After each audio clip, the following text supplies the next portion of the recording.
Before the cross, before the nails, before the crown of thorns, there was a pain, a silent suffering that many people never talk about. What Jesus went through will break your heart, but it will also change your life forever.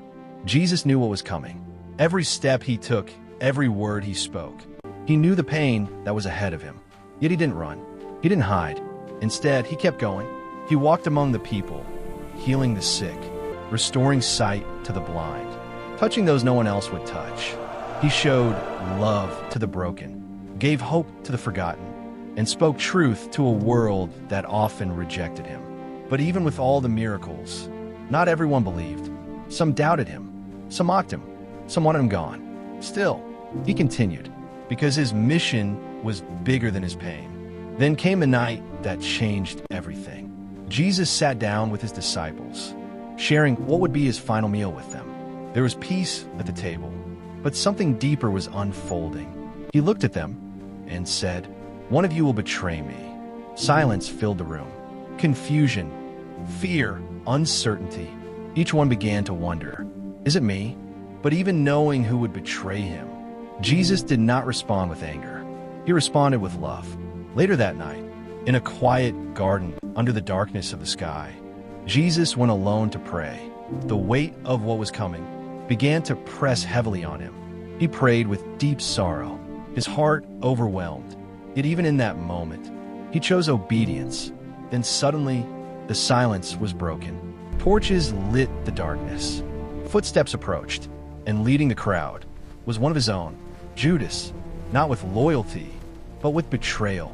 He walked up to Jesus, and with a simple kiss, he handed him over. Jesus didn't fight back. He didn't run. He didn't resist. He surrendered, not because he was powerless, but because he chose to. Then came the suffering.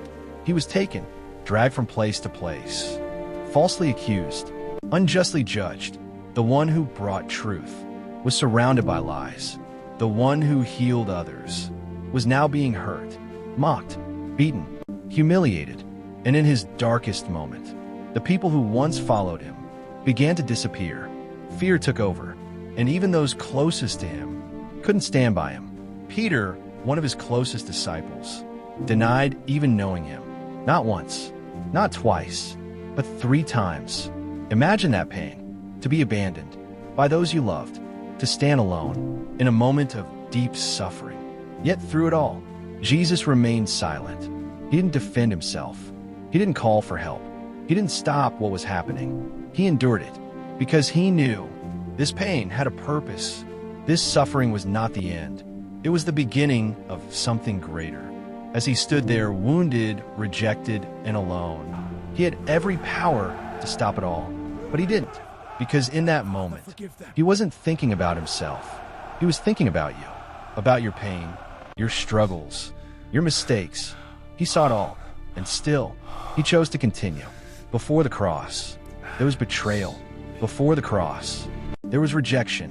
Before the cross, there was unimaginable pain. But through it all, there was love. A love so deep that it chose suffering so that we could have life. This is what Jesus went through for you. And that kind of love can never be ignored. If this message touched your heart, comment Amen. Share this with someone who needs to hear it. And subscribe for more powerful stories of faith. Because this story is far from over.